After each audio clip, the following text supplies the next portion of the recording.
it's Valerie Ferrante, and welcome to my video about the cerebral arteries. So this is a video for my fellow SLP grad students, and it is specifically dedicated to exam preparation.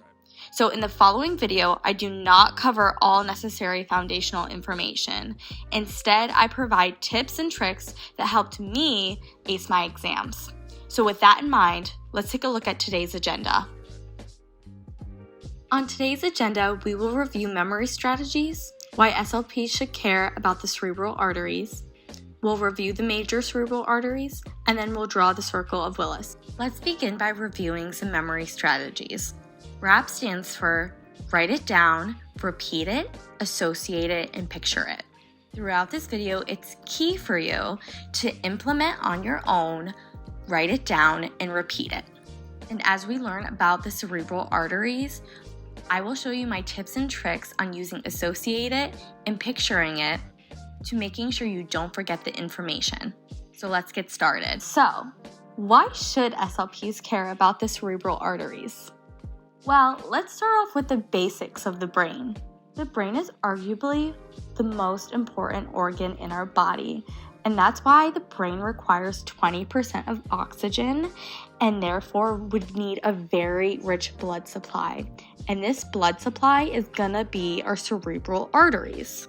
But the big question I want to address is, what happens if these arteries become damaged? What if the blood doesn't make it to all areas of the brain that it's supposed to supply?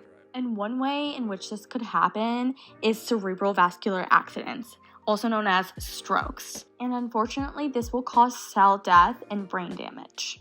And the next part is what SLPs need to pay attention to, because patients may experience aphasia, paralysis, paresis, apraxia of speech, dysarthria, dysgraphia, alexia, acalculia, cognitive deficits such as executive dysfunction, and right hemisphere syndrome, just to name a few.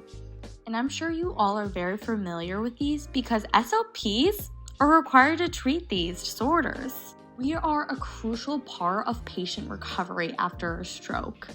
And SLPs really need a basic biological understanding of what causes a stroke, and when reading patient charts to understand what areas were impacted and how patients may present. If there's anything you take away from this, it's that SLPs are a vital part of patient recovery. So we really do need to be experts on their treatments after these strokes and how they may present to give them the best quality of life that we can. I'm going to start with the middle cerebral artery, the MCA. As you look over the slide, speechies out there should have a light bulb going off right now because there are very familiar speech regions that the MCA supplies, and that would be the perisylvian region. Theories propose that the perisylvian region is what allows language to function. Why? Because it contains the Broca's and Wernicke's area, and they're connected via the arcuate fasciculus that allows for language expression and comprehension. Other areas the MCA supplies are areas for the face, upper extremities, and visual spatial perception of self and environment. These are very important areas to know. But the big takeaway I want you to have of what the MCA supplies is the very important language centers. So how will we remember that? My immediate thought for MCA was MC Hammer. And then for all my 2000 babies out there, I remember there was a character called MC Grammar on the show called That's So Random. And he rapped about grammar. So that's exactly how I want you to remember it. MC Hammer, MC Grammar. So now you'll always remember that MCA supplies your language areas. But what can happen if a stroke occurs in the MCA? Areas the MCA supplies blood to reflects where the damage is going to be. So you'll see Broca's aphasia, Wernicke's aphasia, hemiplegia of face and arms, and the inability to express and interpret emotion. So when it comes time to take your exam, questions about what the MCA supplies and if a stroke were to occur, now you're able to answer that question by visualizing MC Hammer and MC Grammar and making that association. Moving on, we're going to look at the anterior cerebral artery, the ACA. The ACA supplies blood to motor planning areas in the frontal lobe and allows for lower extremity movement. The ACA also supplies most of the corpus callosum. The way in which I want you to remember what the ACA supplies is by thinking of an ACE bandage, or if you will, an ACA bandage. Typically, we get hurt when we engage in a lot of motor movement, like playing a sport. For example, I want you to think of a soccer player. Soccer players are infamous for getting hurt frequently on the field, typically an injury of their lower extremities, like their foot, ankle, or knee. This is how I want you to remember what the ACA supplies. Once again, I want you to make the association between ACA and ACE bandage, and I want you to visualize the soccer player hurting their lower extremity on the field. So what happens if a stroke occurs in the ACA? The areas the ACA supplies blood to will reflect where the damage is. So you will see apraxia of speech, lack of spontaneous speech, hemiplegia of the lower extremities, and loss of behavior inhibition. When it comes to apraxia of speech and lack of spontaneous speech, this does not have to do directly with your language area, rather your motor area that plans how you will articulate speech. So this reflects damage to the motor area when an ACA stroke occurs. Lastly, we have the posterior cerebral artery, the PCA.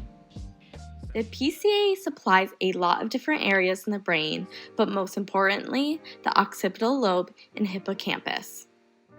These are the two big areas that I want you to remember.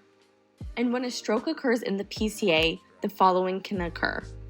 Affect occipital cortex hemianopsia, alexia, dyslexia, and memory deficits.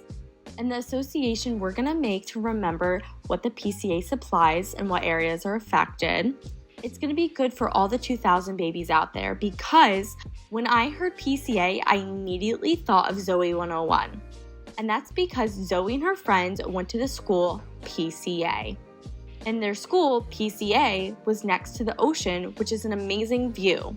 So we are going to associate the ocean view to our occipital lobe, because that's what we are using to process our view of the ocean in front of us.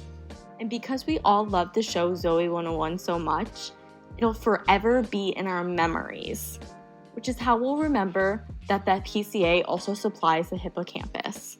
So when you see PCA on your exam, think about Zoe 101 and how the school PCA is next to the ocean, which offers an amazing view, stimulating your occipital lobe, and because the show is no longer running, it will forever be in our memories, and this memory will be stored in our hippocampus. I'm going to be asked to draw the circle of Willis, so let me share my trick for drawing him, because we're literally going to draw our friend Willis, and we're going to start by just drawing your most basic stick figure. We're going to give him a big head just because why not? He's a smart guy. We're going to give him his body and his legs and arms. And then we're going to give Willis glasses because he's on the computer a lot. He's got to wear them all the time. But he's super dorky too, so they kind of stick out. Okay, and he's in grad school, y'all, okay? So he only has 2 hairs because he's stressed, and you know the deal. We all know the deal. All right, so let's get him dressed. After this, we're going to add some clothes to him. Put on his shirt. We're going to button up his shirt. There's 3 buttons. And then the last part. Now, you could call this a zipper on his pants. Personally, I say use your imagination because that's what worked best for me. And we're going to add that down here, okay? Now, when it comes to labeling Willis, that's something you're going to have to write it down and repeat to get it all down. And that's my trick for drawing the circle of Willis. And I'm sure you won't forget our friend Willis now. And that's it for today's video. I hope you're able to create some memory association and take away a couple of tips and tricks for the cerebral arteries. Good luck on your exams and don't sweat it.